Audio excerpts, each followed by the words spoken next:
So, welcome to the Microdose Diet Podcast. So, I'm your host, Peggy van der Plassche. I'm super excited today to have an incredible guest with me, Sergey Yakimov. Yes, I'm pronouncing that right, I am sure.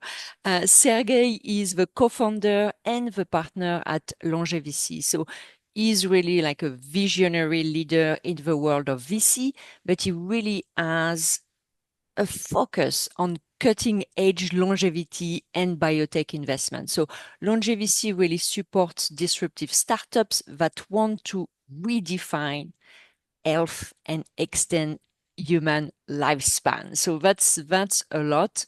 And Sergey has really been playing a pivotal role in that industry, really advancing the global longevity ecosystem. So I'm super excited to be with you today, Sergey. Thank you so much for your time.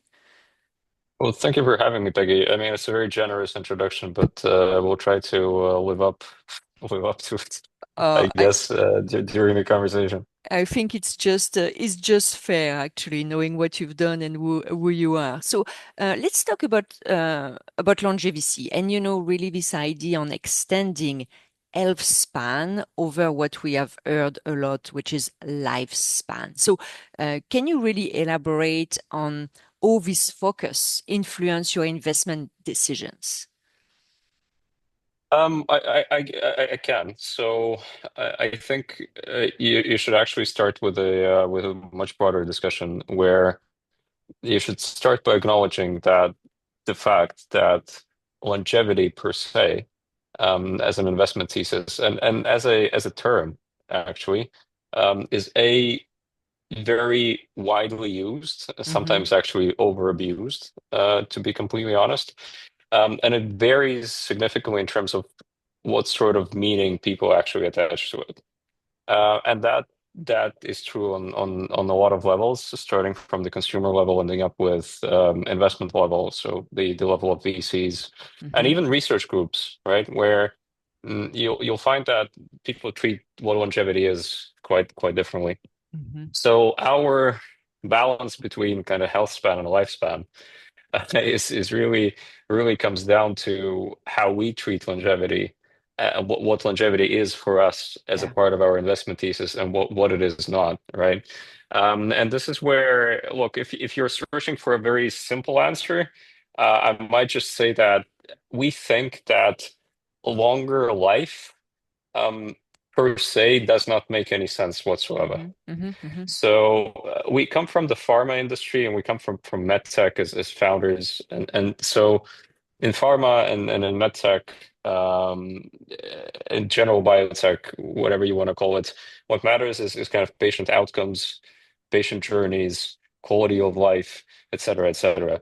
So for us, health span, increasing health span or prolonging health span is actually much more important, where by prolonging health span, longer lifespan is just a derivative of it, Mm-hmm. right? Mm-hmm. That's pretty much it. And then, so that's it. So why live a long life if it's not the life that is Yeah. worth living? That's kind of the question that you should be asking. Yeah. So health span it is. What's more interesting though is why we look at this in that way. Because whenever you say that you're looking at health span specifically, well, this is where you are engaging in a broader discussion of whether you're looking at longevity as a space holistically, or you are, and more maybe idealistically even, or you are breaking it down into specific diseases, specific Mm-hmm. conditions, Mm-hmm. and Mm-hmm. and this is how you treat it, right? So you kind of fragment it. And this is where the whole industry can, I guess, be separated largely ideologically. And I'm not saying that one is wrong and one is right, but there is a clear separation in two major camps, right? Where you have a camp that says, well, the aging should be treated. And once you treat aging as a phenomena, kind of as a multitude of processes, I guess, then a lot of age-related stuff will never appear. Mm-hmm. Mm-hmm. So the diseases will Yeah. never appear Yeah. because, well, you've treated aging, and the aging is at Yep. the root cause of cancer and neuro and all the major suspects, right? And then there are people that say, no, you need to go disease by disease, Okay. really. And you kind of need to fragment aging into what it actually means Mm. in terms of when you put it on the timeline of the human being, right, as we Yeah. grow older, what sort of stuff Yeah. happens with us that is Hmm. associated with aging, yet this stuff is pretty specific. So these are cancers that we can actually Yeah. pinpoint and say this is Yeah. lung cancer of that type, and neurological diseases and cardiovascular and whatever, depending on your lifestyle, your Yeah. genetics, etc. So for us, I'm giving you a very lengthy answer, but I hope this is That's helpful. great. So No, so no, for it's, I so for love the for, for framing. us Thank you. for us as an investor, we belong to the category who says that you need to really approach aging Hmm. disease by disease, Hmm. because A, you cannot pragmatically invest in aging Yeah. from the point of view of entry and clear exit horizon if you are not pragmatic enough and if you're not Mm. specific enough with your disease indications and with the things that you invest, with where the things that you invest in will find Yeah. its application Hmm. and Hmm. kind of proof of concept. So that kind of frames you into this paradigm of going disease by disease. Hmm. Now, that doesn't mean that we don't want to cure aging or we don't want to tackle Yeah. it. What we think is that aging as a process, generally speaking, is A, something that happens in the background, but B, something that is so systemic and so holistic that it is very hard to Hmm. pinpoint Hmm. something to start with to start tackling it. Right. So like it's like I mean it's like trying to to measure an elephant in a way, right? So where it's a big animal. So where do you Yeah. start? So in a way, what we're starting to do is we're trying to segment an elephant in parts and start measuring, from a specific body part. Hmm.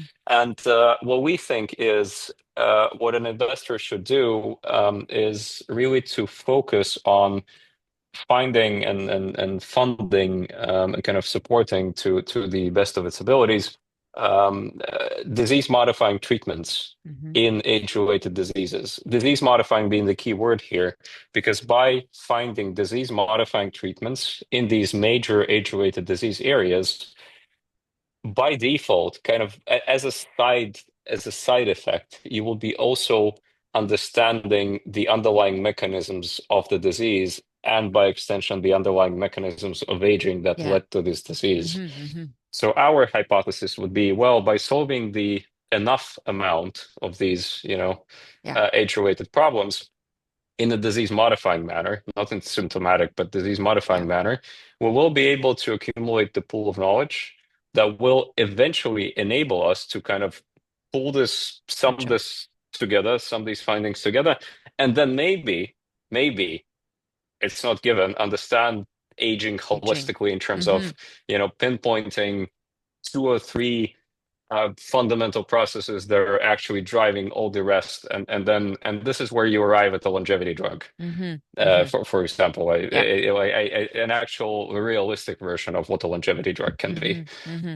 So that's kind of where we stand, and this is why health span is more important than lifespan, because health span is the measure of the quality of life of the patient, whereas the lifespan is Yeah. something which doesn't mean anything for us. I mean, living longer does not mean that you have succeeded per se Yeah. in any of your research efforts. So that's Well, that. that's very helpful. And technically, you can have the same lifespan, but an increased health span where you live extremely well until the day you drop dead. But technically, I assume that mechanically, if you increase the health span, the lifespan will increase as well. So, It's a bit of a philosophical question, right? So which one is a bigger achievement? And I'm just making stuff up at this point, right? But yeah. which one is a bigger achievement?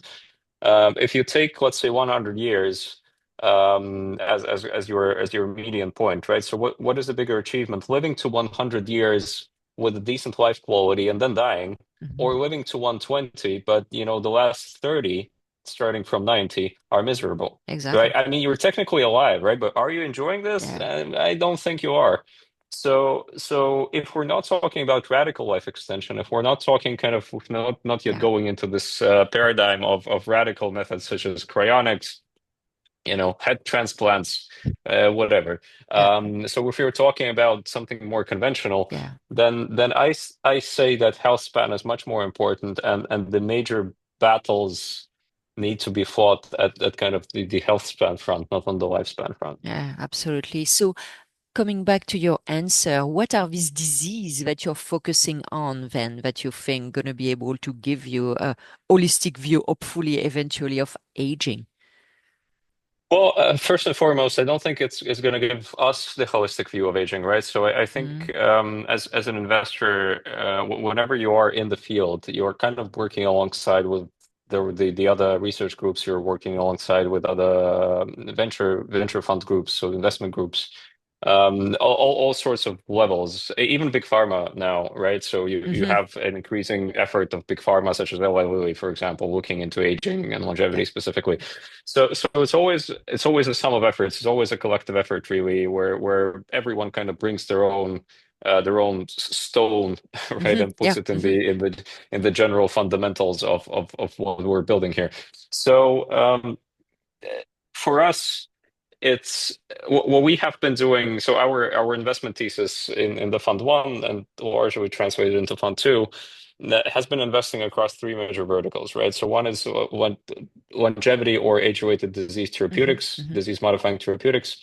The second one, which we haven't done much of because it's very hard to sell these companies as investors, it's very hard to find an exit point, is diagnostics.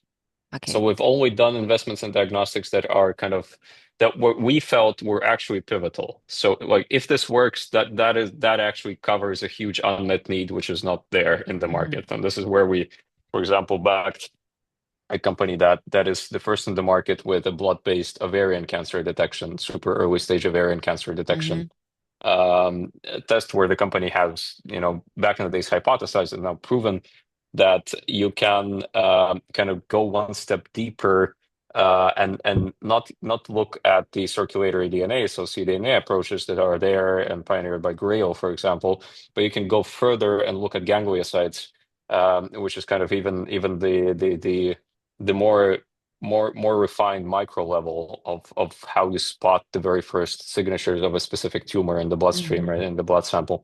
So it's things like that. And then the third pillar for us was the what we call longevity therapeutics. And that is a very pragmatic one. And this is where we look at AI for drug discovery, Okay. different types of drug discovery engines and platforms. We've, for example, invested in the company called Glyphic, single molecule protein sequencing, and so all the enabling stuff essentially that allows us to create drug candidates faster, Okay. validate them faster, and essentially, if you want to talk about the new category of drugs and longevity, you might want to figure out how to create those drugs faster, and hmm how to push Yeah. them through clinics, preclinics and clinics, essentially validation. So coming back to your question, in this, if we're talking about diseases specifically, we've really focused around commonly accepted age-related diseases, I would say, in a way. So we're looking at cancer, hmm at hmm oncology, very closely. We have been investing, for example, in the ADC space, antibody drug conjugate space, in the second generation of antibody drug conjugates, pretty actively. So we are looking at neuro. hmm We're looking at so neurodegenerative, Yeah. where of course Alzheimer's, Parkinson's are kind of um, the major flagships, unfortunately, still Yeah. as Yeah. disease indications. And this is where, for example, I mean, we were long disappointed in the amyloid hypotheses even before it kind of proved obsolete Okay. in a bunch of clinical trials, right? So we kind of never actually looked at amyloid to begin with. For example, we looked at the thesis where AZ and Parkinson's are systemic inflammation caused diseases. hmm So hmm our work is in the systemic inflammation and prevention on that front, that causes these diseases eventually, hmm in 10, 20 years to happen, kind of as a slow burn fire anyway. So that's that. We've done work in cardiovascular. Yeah, so that's kind of that. We did touch slightly the metabolic disease space as well. Okay. Where it's not that much of a weight loss type of thesis, but it's rather the microbiome based hmm theses hmm that are more holistic, but yet pinpointed to a certain disease indication. And this is where it gets, I think, most important with our kind of disease focus. So we always invest, we try to kind of our ideal case scenario when it comes to longevity is investing in a group or in a company that has taken an otherwise holistic, otherwise fundamental kind of piece of longevity science and longevity thesis and turned it into something that can kind of speak the FDA language and can be pinpointed to a specific disease target, which then enables you to get your IND and get into the Yeah. phase 2 and phase 1 and hopefully phase 2 afterwards, et cetera, et cetera. Mm. I'm always making this example. Like a good example is Rubido, for example, as a Rubido Therapeutics as a company that has taken the senescent cell space and then pinpointed the senescent cell space and specific disease indications, but they're quite successfully now bringing into clinic already with first human studies. And it's a great example of the whole senescent cell thesis being taken, because before that senescent cells were a buzzword, right? So we were Yeah. like, okay, you need to clear them, and then we didn't really understand, like, are they disease modifying, or disease driving primarily in some of the indications? Are they just hanging in there and like you can clear them out, but will this be enough Yeah. to actually stop a disease from happening or prevent the disease or stop the spread, whatever? So I think Rubido did a great work in doing this, and I think they're going after atopic dermatitis as their primary disease indication. Mm. So stuff like that, right? Some accuse us from being in being too biotech, right? Okay. Too pragmatic. Where my answer is always, can you give me a plausible differentiation of how longevity is different from biotech?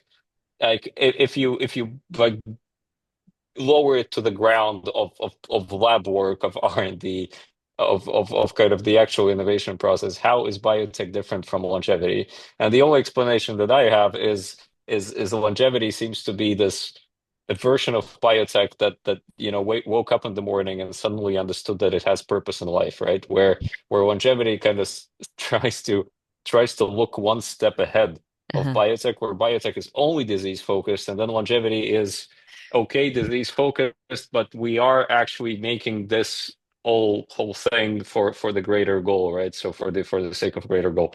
That's that. Ah, so you made a super interesting point that I think is very worthy to come back. Because obviously you're investors, which means when you invest, you have to think about what is it going to be easy or difficult to exit.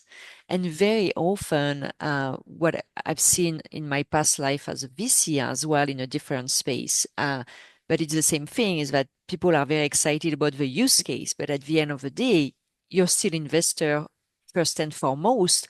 So when you tell me, people accuse you maybe to be pragmatic, well, it makes sense. You're an investor. You're not spending 30 years in a lab. You have to, return capital at some point. So how do you think the fact that you're coming from an investor perspective and maybe talking with people, as you say, who are passionate and maybe they have a purpose of longevity, and sometimes there is a disconnect because you still need to have something that is going to be proven quickly, be able to exit and return capital to your investor?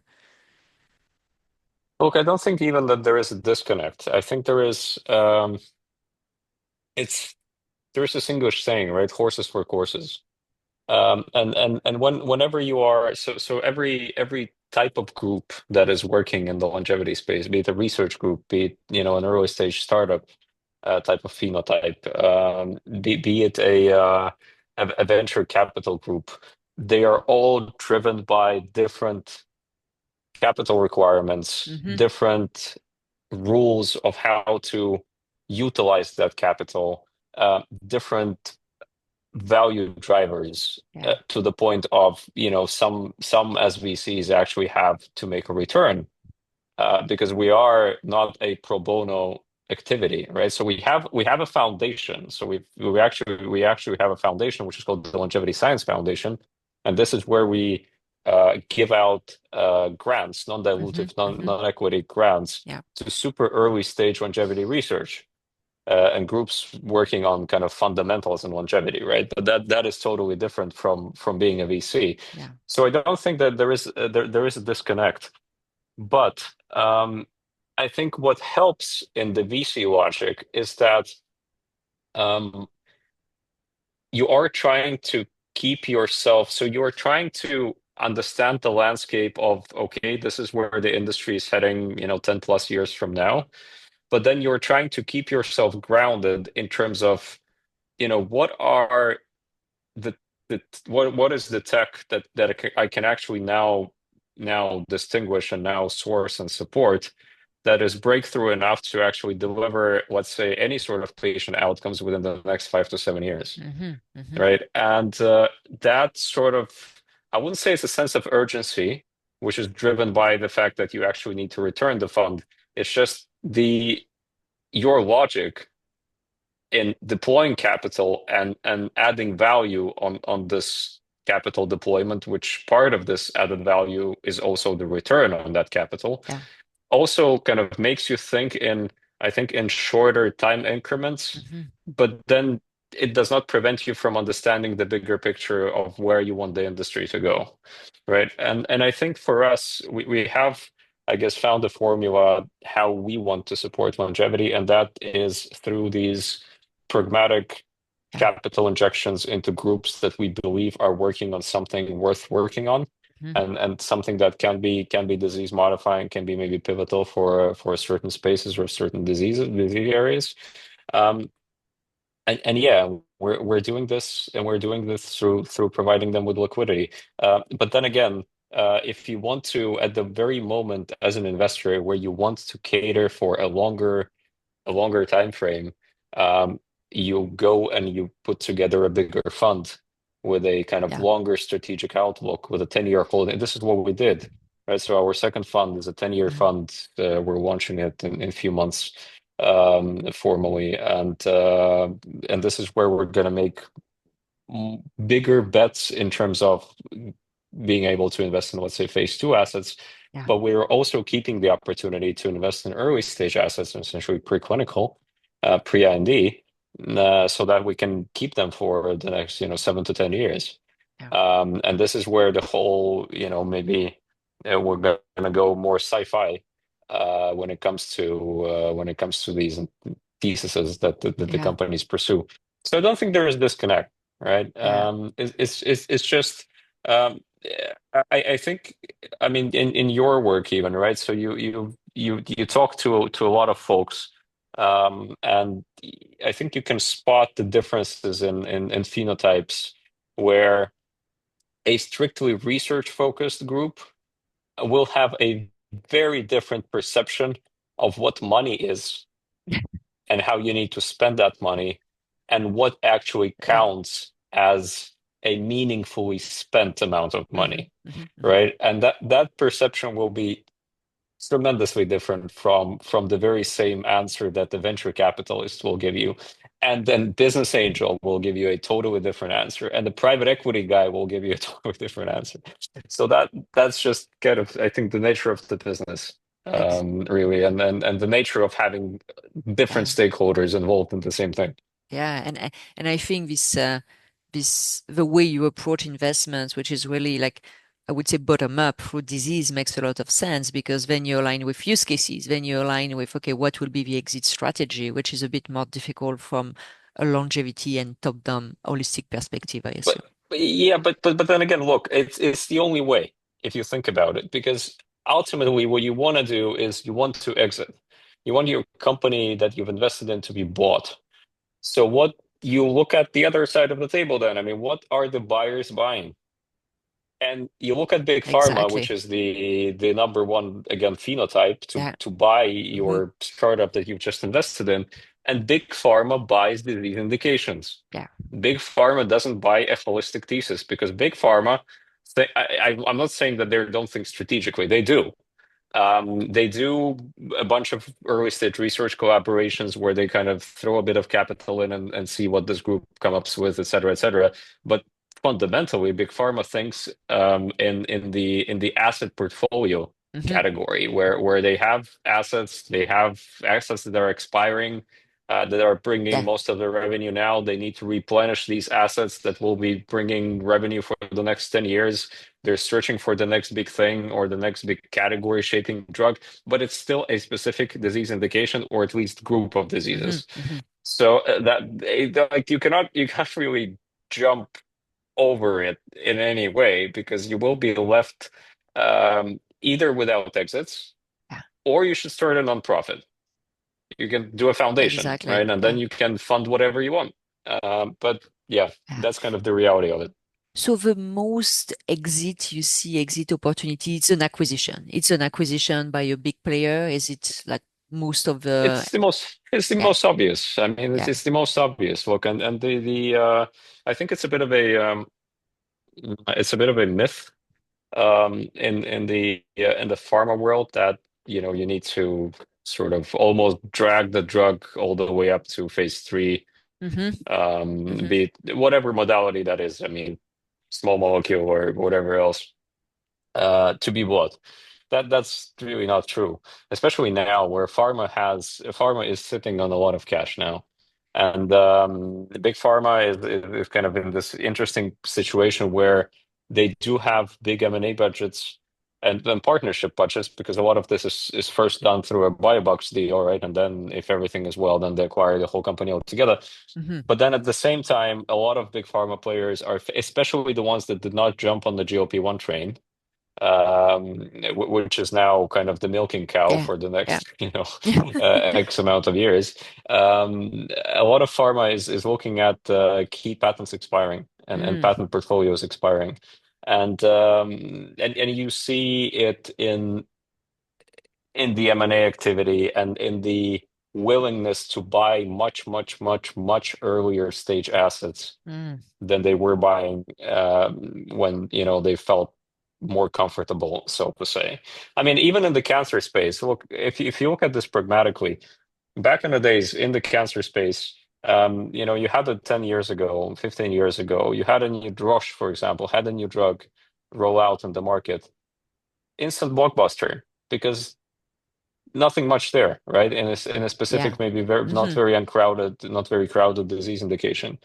Now you roll out, immunotherapy number 25, and then there are 24 immune therapies Yeah. that you are actually competing with, right? So suddenly it's not a given that you're commercially successful, and you need to recuperate for a lot of upfront investment that you've Yeah. made in the R&D cycle and in the patent years that have expired during your R&D. So I mean, there's a lot of math, uh, pretty pragmatic math that is coming Yeah. into it. So it's harder now for pharma. It's Mm. harder, and what we actually think is that longevity drugs with a longevity dividend, okay, not longevity drugs, that's Yeah. important, but Hmm. drugs with a longevity dividend will be give or take the next blockbuster category of drugs, Mm. the next kind of GLP ones of the world, because the previous one I think was PD-1 therapies. Like that was a big hit, right? So the immunotherapies in cancer. Yeah. So Keytruda and Opdivo now, so nivolumab and pembrolizumab, pretty much being the major antibodies there. So 2014, right? So 2014, where Keytruda is the biggest selling drug for Merck as of now, starting 2014. Now we have GLP-1 train, Yeah. Hmm. where there will be a second generation of GLP-1s coming because the first generation is riddled with side effects, of course. Hmm. And, Hmm. some of the side effects people don't talk about, but they're Yeah. actually pretty scary. Yeah. But then everyone is on the hunt for something else Hmm. now, Hmm. right? And And longevity dividend drugs can be that category. so do you see, and I'm going to let you go because unfortunately I could keep you all day, but do you see if you're big pharma, you're kind of edging your bets, you're doing still a lot of research in-house and you're active in M&A, or do you see that we are going more and more M&A in order to iterate faster with less risks? Or it's a mix of both. Did they change their approach? Look, I think it's very hard for big pharma to change the approach fundamentally in terms. So I'm hesitant to give you the exact number. I might be lying on that one, but I will be ballpark right. So I think big pharma was historically, give or take, responsible only for about 13% of innovation in-house. Hmm, interesting. So, which means that most of the stuff is bought in licensed, partnered, Out of it. whatever, Okay. out of small biotechs. Okay. So big pharma is good at sales, so generating, Mm-hmm, big mm-hmm. piles of cash that can be then rerouted into M&A. But biotechs are much, much, much, much, much faster in actually creating innovation, validating innovation, because we're much hungrier, more nimble, et cetera, et Yeah. cetera. So it basically works the same way as tech sector works. It's much easier to buy something than to develop something in-house, Okay. right? I think smart big pharma moves have been looking at maybe less conventional theses. I mean, less conventional in big pharma eyes, where we see, for example, in silico medicine is a great example in AI for drug discovery, right? Where they are ramping up their licensing deals with pharma on AI designed molecules, Mm-hmm, mm-hmm. right? Where big pharma is finally looking at this in this, and in silico is actually I think the only AI for drug discovery company that now has a positive readout on a fully AI designed molecule in phase 2 clinical trials. So Mm-hmm. efficacy readout in humans, which is a huge thing, huge moment for the industry if you think about it. Mm. So I think big pharma is also kind of trying to tap into these maybe less conventional spaces, which they have ignored before for the lack of evidence, Yeah. or Mm-hmm. for labeling these approaches to unstable in terms of delivering results, whatever. Yeah. They are transforming, I guess, right? But yeah, uh, I think what the longevity drug will be, and everyone is on the hunt for now, is something, at least longevity drug 1.0, right? So something that will have um, some sort of cross applicability Mm-hmm. across several disease indications, right? So several diseases with minimal modification. Mm. So something that actually finds a mechanism Yeah. that is uh, affecting several Multiple. disease Yeah. disease areas. Yeah. Well, thank you so much, Sergey. I'm not sure how you were able to pack so much information in 30 minutes, but you did it. It was like super informative, very thought-provoking. Really, I loved it. Maybe we should do another one when you're launching the fund too, because we could speak more about the fund. But thank you so much for your time and your insight. That was amazing. Thank you, Sergey. Thank you for having me, Peggy. I hope it was useful. It was fabulous. Thank you so much, Sergey. Thank you. Bye.